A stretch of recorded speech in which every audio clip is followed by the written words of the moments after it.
stage has given us surprise heroes to root for heading into the knockout stage. Time to see who takes the 4 remaining spots for the next round as Supermassive and G2 eSports gear up for our first game. There we see Wadid is gonna give the camera a little wave and a decked out jacket. There we go. Also the murals up in Lowell Park. Good luck, have fun, GG. All important things that I hope everyone will be saying as they go into game today. And welcome everyone at home as well to day 4 of the play-in stage. I'm Eve supporter, joined by Barenta Raz Mohammed and Mark Zimmerman for the countdown. Day 4, let's go. I'm really nervous today just because the first match is so important for how the rest of the day shakes out that, like, I just want to get there as fast as we can. It's the final day of groups, or at least just the group stage. I'm so excited just to see what we end up getting for our best of 5s. Me too. Let's see then. It is all on the line. But yesterday, of course, heading into the last day of play-ins before that, G-Rex also qualified for the next round with Cloud9, Gambit Esports, and Detonation Focus Me. They secured their spot in the knockout stage with all the other teams looking to follow today. There we go then. Well, if we talk about a couple of the things that happened yesterday, I'd love to start with G-Rex. Changing the story, possibly, of the LMS's 3rd seed. I think we definitely undervalued them coming into the tournament, but they are the rightful undefeated team in that group. Yeah, dominating performance going up against both Gambit and KLG. The expectations that you already mentioned coming in from the LMS is that they were having a shaky year. This last split was their worst one, but they come in empty. That we already said that was looking the weakest of the 4. We didn't see too much of him, and then he comes in and then just has the best performance out of all of them. Yeah, MT together with Candy, I think the individual performances, but also just the way they approached the games as a team, they were bulldozing through those games. Yeah, and they did it with a couple different looks as well. So when you start talking about this knockout stage and how they're looking, they look super hard to prep for because you don't know if you're going to get this kind of controlled game plan or if they start breaking out the Yasuo again in the mid lane, and that makes it a bit of a nightmare matchup for a lot of these teams. Very difficult one to go up against. The same can be said for C9. They also went 4-0. I think the NALCS representative came to do what they had to do. And when you talk about kind of different styles, I also love that Cloud9 did also try some different things throughout these games. Yeah, and it was the expected outcome, the 4-0, but not quite as clean as a lot of people were expecting. And the styles that they did try out looked kind of definitively worse than what we're used to seeing out of them. So I think a lot of NA fans are happy to see them get through as the #1 seed, but are still kind of looking for more out of this team. Yeah, and I like the fact that the team themselves are very hard on themselves. So you look on Twitter, Zazel's tweet,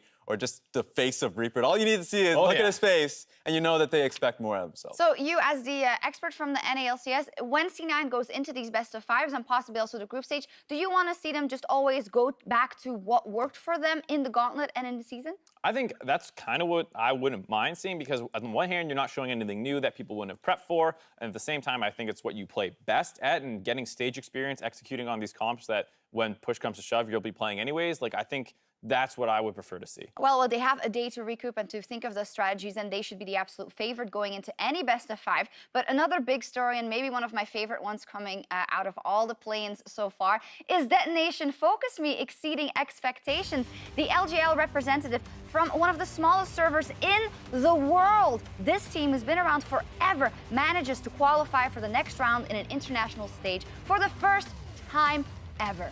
Veteran players off of Utapon and Seros too. You can see them. The emotions are there from these players because going through event after event, year after year, having to, I would say, failures in your own region, getting to that best of 5 and always coming short, but then you finally get to the international level and exceed, I already mentioned it, exceeding all expectations and getting to the best of 5. It's incredible for them. Yeah, and I think as well as Evie coming over, like I keep talking about him just because he was such a monster, and like I think without him, this team probably would not have been able to achieve as much as they have. And so he, for me, has been one of the stars on the squad. Yeah, and with victories come emotions, and I think we saw maybe the most beautiful outburst of emotion I've seen in many years. This is when some of the Japanese commentators saw Detonation Focus Me qualify yesterday.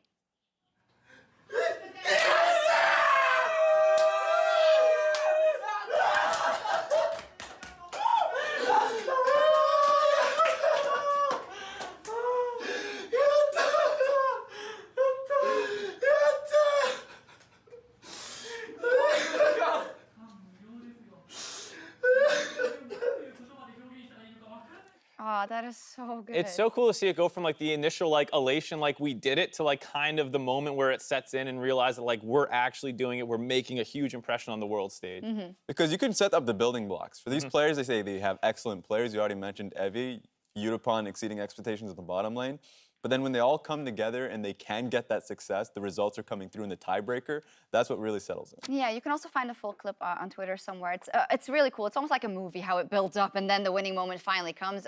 We maybe didn't know how good Detonation Focus Me was going to be, but one person that's always had faith in the Japanese representatives is Andrew Vedius Day. He is the biggest LGL fan in the world. He not only correctly predicted their victory yesterday, but he has predicted the LGS success for the last few years. He's always been a big fan. One of the tweets we see right there, this was Rampage 2017. Yeah, that's my problem, though. That's predicting Rampage in 2017.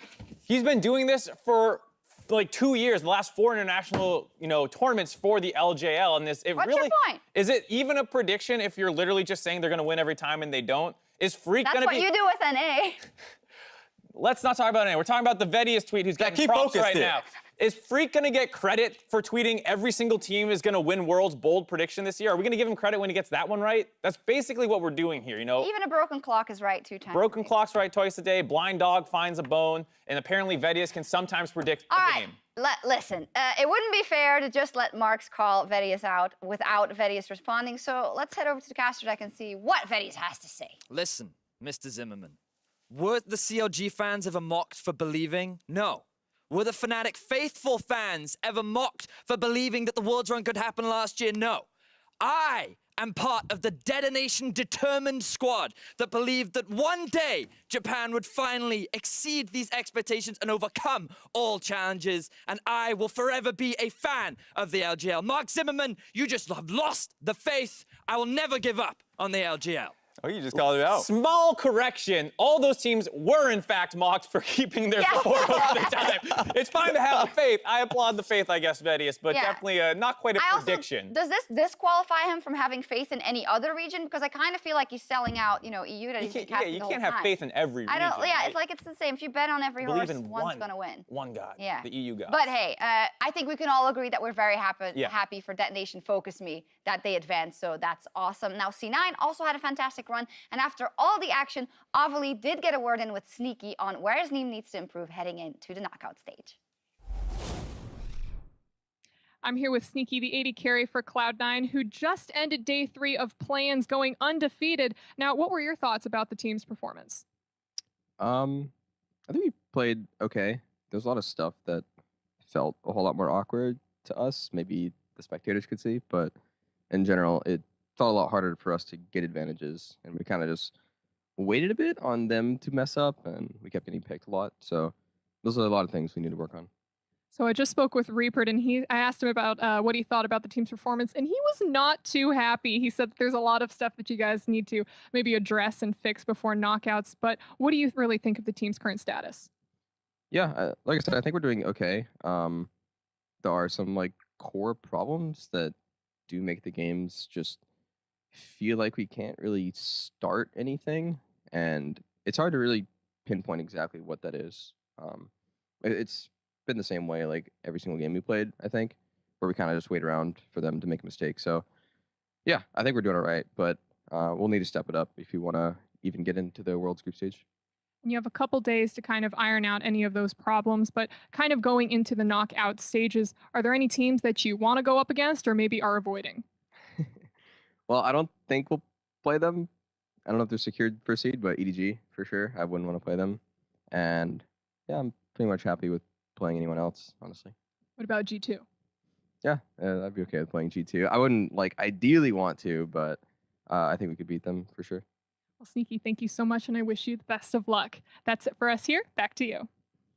Yeah, I love that you asked about G2. I always get flamed when I try to get out the other, but I think it's valid. Some of us are thinking about that matchup to possibly happen, and we also wanted to look at some of the scenarios that would happen now that we know our #1 seeds coming from Group C and D, a possible C9 G2 on the cards, who knows? So what we did is we looked deep within ourselves to see what the dream scenario would be for respectively our regions, and then Raz is just going off the handle and picking his own dream scenario. So for an NALCS, Mark, what do you want to see happen? So this is the best situation you can hope for as an NA fan. We'll pull up the matchups that we're looking for. We actually want G2 to finish second today.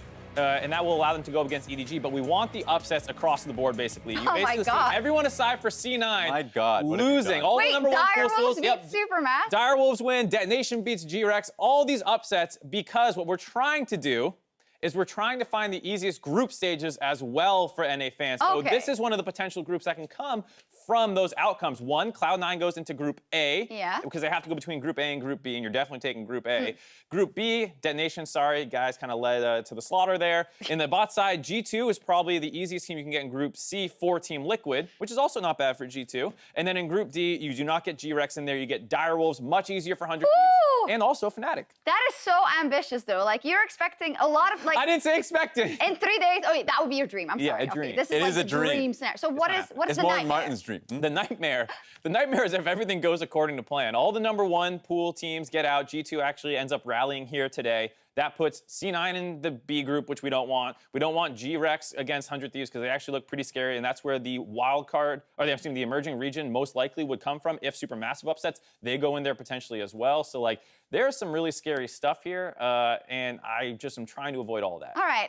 Well, when I thought about the chances of EU and then G2, it is a dream, but it is also not that unrealistic in terms of the other results. I think G2 getting first seed is part of that dream, which is going to be extremely difficult. But if they do it, to be drawn against Gambit or Direwolves, I think is their best matchups, and everyone agrees on that. But for me, then I have everything playing out as it would. Like the favorites. I just appreciate this. This one, Supermassive versus EDG. That would be a really fun best of 5. Exactly. And then in the end, what would happen is G2 would be slotted into Group C, which I think is just a really fun group as well. And for G2, this is a hard group, obviously, with KT and Team Liquid and Mad. But whenever they've been at Worlds, they've been in groups with RNG and with Samsung. So maybe for them, this is like a cakewalk. Probably not. So I also thought about my nightmare scenario, but I wanted to put a twist on it. And I want to do the meme dream. So Okay. the meme dream is this. G2 gets second seed, get drawn versus Cloud9, reverse sweep Cloud9 to advance to the group stage, get placed in Group C because everything else goes as planned, and play out the group stage and end on a tiebreaker against Team Liquid, which they win to advance to quarterfinals. That is Reddit implosion. Twitter is Link just it. offline. That's EU Clip it. over NA for the rest of all time. Yeah, it's a death sentence for NA. That's why it's a meme dream, guys. All right. fun. I'll do that. Ras, what do you envision? What's your dream? I just wanted to ride that Supermassive train a little bit further because you had them out to slaughter versus EDG. But what I feel is far more likely is that they get out of groups at first seed. G2 gets the worst draw you can. And remember, what people believe is going to happen is that they believe that Cloud9 is going to be drawn into Group B, and they see G-Rex getting drawn into Group D. But if G2 is not even in the picture, if that's not going to happen, suddenly Cloud9 get a far easier group for them. Like, they're out of this one. G-Rex gets kicked out to Group B, and then you see Supermassive now put in the group at the 100 Thieves, Fnatic, who comes out ahead. I think Supermassive. For you, that's actually also very good. I take this for the most part. It does put EDG versus Team Liquid, but at least C9 is not in the group of death. They have a chance to get out. And now. it all Yeah, I'm depends sorry, on just Team G2 Liquid. getting second seed and not advancing is basically the best cards for NA, Poetic, and Yep. maybe also Apt. So we'll see which, if any, of those scenarios will play out as we look at our schedule for today. Quite the clash straight off the bat. G2 and Supermassive for the money. If Supermassive win, they are first seed. Followed by Infinity versus EDG, and also importantly, in the 4 matches following that for the Direwolves, Surenfire is back. Surenfire is back, and the fact that he's back and they already have that one victory means so much to the team that it's just that easier. You have to go up against Infinity one more time. You have to take that victory. You lock yourself that spot. But the first game, man, is what you're looking for. All Western fans, whether NA or EU, should absolutely be following G2's story throughout the day. Not just if they win here, they have to go then probably into tiebreakers and Yes. stuff like that. So much is on the line right now. Yeah, and any tiebreakers will be played after the last game concludes. We're going to step away for just a couple of minutes, but after the break, we will give out honors to some players competing today and look ahead towards the rematch in Game 1, G2 eSports versus Supermassive. If you think it might be impossible for G2, I want to remind you of something through the MasterCard priceless moment. This is where Fnatic at the 11th hour mounted a comeback on their final day of the World's Group Stage in 2017. Let's take a look.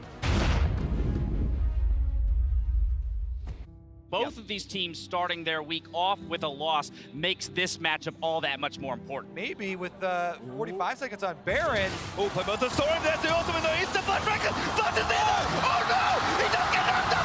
Cody's done. I'm gonna take it down. This late in the game, those are the plays that make the definitive statement. And now it's going to be Immortals with a huge power play. And even though we are 0-3 right now, if we managed to make it out, it would be the miracle run. If we were to try our hardest and get out of groups and somehow turn it all around, then it would be the best ever. Who is going to make it out of Group B? If Fnatic drop this game, 0-5 is an unrecoverable scoreline. Do they have the damage rolls? Must go big. Shockwave, Kenda's reckless. Now what are the Nexus they're going? Do they have the damage output? The hits are coming in. Is it going to be the game? Fnatic, who's going to knock him down? Will they get Soa? He's trying. It's the game. Fnatic 1-4, the knockdown Immortals. Fnatic leap forward. Broxah gets the kill on the Kane, and everybody's flashed in. Archie, the only one left is Broxah. Finds the final execute with the ulti. And Fnatic, they needed to win, and they have done it. Nicholas getting aggressive, jumps forward towards the Mortals, and Soas just eats away, gets the kill. Cody caught by a Rupture. That's going to be it. Fnatic push through, take down the Nexus, and look to make world's history as they go up against once more the Gigabyte Marine. In again, say it, trying to make it, but the Nexus is open, no way, makes his way back in, but he's not going to do it. Captain's a clutch play, and Fnatic do the unthinkable and make their way to the quarterfinals. No one in this group stage format has come back from an 0-3, let alone an 0-4. Game 1 of the day, day 2 of plans in Worlds 2018. Baton connects, he wants one more, can he get it? The arrow does manage to take it back, and it is an absolute wash as EDG starts to take down the rest of Direwolves. No mercy from the side of EDG. G2 eSports, 3rd seed from Europe, going up against the TCL's 1st seed. With the knock-up, the CC is there. They're not going to give him a chance to do anything. Nice! I cannot believe it. In their first match on the international stage, Supermassive takedown G2. Flashing forward, kills him mid-air. No mercy for the Direwolves. Angos is already over. Smite's coming down after 1,000 health. That's going to be G2's Baron. G2 eSports take down Ascension Gaming. Ooh, Ignite down, more hits. The GBM ticking down. 2v1 outplay out of G4, just no fear at all. Zeitnot and Snowflower as they look to get the base in favor of Supermassive, who are now 2-0 in the play-ins. Welcome back, everyone, to Worlds Countdown, where we're about 8 minutes away from Champion Select for Supermassive versus G2. And before we get to the matchup specifically, we also wanted to give out some honors, just like you can give honors to teammates after a long solo queue match. We wanted to give out GG Heart, Stayed Cooled, and great shot calling honors to a couple of standout players who are competing today. First up, GG Heart wasn't the hardest to, I think, decide.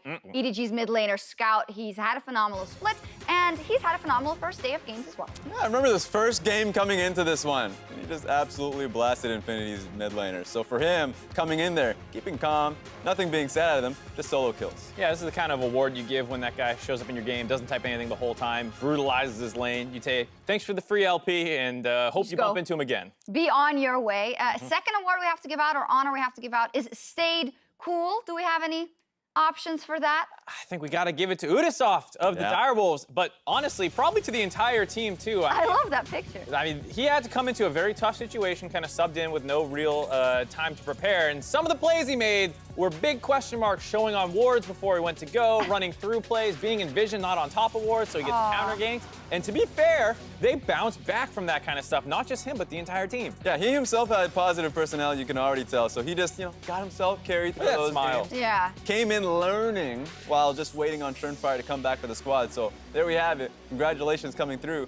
And they got that one win. They need that one win, and now they're going to be going up against Infinity later today. Let's be honest here. If I was called up as being a challenger player for like most of my career and have never really played on the big stage, I need to fly down, play on the World Championship versus EDG, I might as well, soiled myself or something. Like he stepped on stage and he died, but he recovered and he came back and he won a game with the team. I think he deserves a lot of praise for the Direwolves.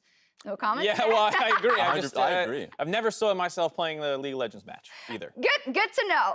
So then, our last award for great shot calling, our honor goes to Supermassive's Snowflower. Raz, you said from the start, this is a guy we needed to keep our eyes on, and it came true. Because he does so much in his role. Remember, protecting Zeitnot. Zeitnot is the AD carry for the team, so he's able to protect them, get the straight 2v2s mid. But then he also goes straight towards the mid lane. He could help out GBM a little bit. And then he guides Stone Mage going point to point, getting great vision control. He's the person you watch if you want to see great control on the map for the squad. Best support in the plans? Oh, hell yeah. Best player in the plane is what I said, but I don't know. Scout keeps getting killed. Yeah, you said that before. It's always tough. It's always tough with these damn people that gold. Especially when you're the support. Yeah. Harder to shine. Alrighty, well, we're going to see if Supermassive Snowflower can produce a similar performance in Game 1 versus G2 as the TCL champions aim to secure the first seed from Group B. The stakes are easy for them if they win. This first game versus G2, they are locked in first seed no matter what. They can even stand to lose versus Ascension later. Well, after we saw on what we saw from them rather on day 1, I think it should be doable. They looked incredibly strong. We expected them to be strong, but the biggest surprise for me was how controlled they played out those games, how slow, how good of a feel they had for the macro games. Incredibly focused. Coach Irian should get a lot of credit because the draft was very well done. It incorporated GBM's strength of being that X factor, and it allowed them to just play around that mid lane so heavily, and the 2v2s is what really got them the kill. It solidified it, that they're able to just dominate the bottom lane of G2 so easily. I mean, that's one of the huge points, that they do have a winning matchup that should consistently go in their favor, even as they load up into today's game. You have to keep your eyes on the bot lane, especially Zeitnot. Yeah, Zeitnot and Snowflower together are just incredibly hard to go up against. They are strong in lane, CS differentials through the roof, the damage brunt that is shared by Zeitnot at Worlds, and honestly, every time we saw him on an international stage, he's been this good. But I want to see him take the next step, and I want to see him up against the world-class AD carries in the group stage, possibly. 100%. That's what I want to see, too. The stat point that we just saw, which was a large kill participation, really showcases that the team has so much faith in him that they just play through bottom lane. Fabulous. If he's in the top side of the map, he's holding his teleport just so he can get to that bot side of the map. So that's what I love to see. There's so much consistency out of that roster and makes it so they, stay focused. Maybe they can get the wins and come out first in this group. And bot lane is going to be so important in this matchup as well, because on the other side of the rift, we've got the third seed from the EULCS, G2 eSports, who want to avoid entering knockouts as the second seed at all costs.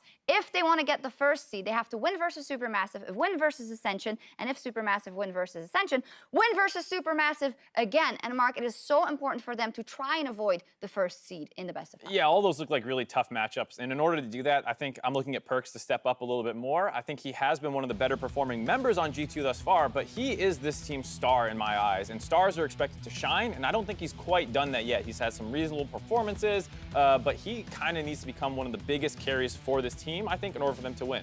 And for me, I think he can come out of this and say that at least I can change up the draft there. The entire enemy composition when they went up against Supermassive was to nullify him. It was Jankos that was given so much freedom, had such a large lead, and the pathing really didn't give his teammates a proper leg up. I remember talking about the fact that he prioritized his experience going to Krugs when his entire team was the top side. That is so important if your team's focus should be there. So for Jankos, if you have that lead, ownership's on you to be able to get the win. And I think for me, also just wonder, I want to see more out of him as well. Not really, I think, his fault. He got stuck on that Scion pick in the first game, which is a very strong champion, but he seems to be at his best on the fighters, trying to dominate lanes, and to see him not on the Aatrox or the Urgot or getting a counter pick into those was really disappointing for me in that game. And I think that was kind of what they were referencing when some of the G2 players did interviews afterwards, saying they felt like their win conditions were limited. It was basically Perks on a Akali, and then he kind of got counterpicked and focused down. For you guys, it's much the same story as I heard at day 1. You guys said we need to see a lot out of the top side of G2. It seems to be the same story. You just want those guys to perform, and should that be enough to win?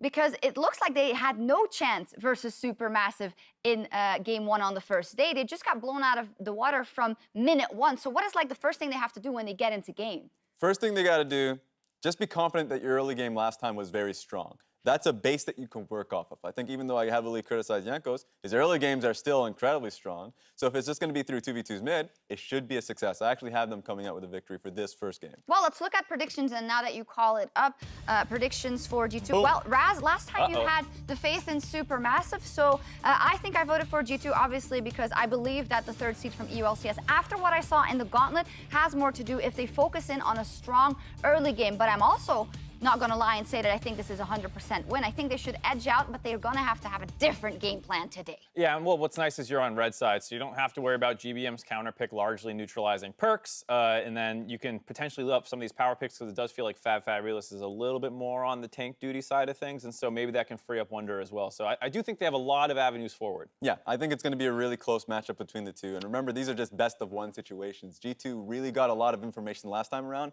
They have a better grasp of the meta, and I think that's what's going to live. We're putting a lot of stock into things looking very different than they did on day one. It happened yesterday. All three of us predicting them scares me because it feels like that kind of underdog, right? As everyone believes in them. Yeah. Doesn't work out. Now they're the underdogs. Let's see if that works out better for G2 because it wasn't that nice on day one. Supermassive were super strong and they are just one win away from securing the first seed. Let's see if they can pull it off as we send it to Captain Flowers and Bettius to kick off the day.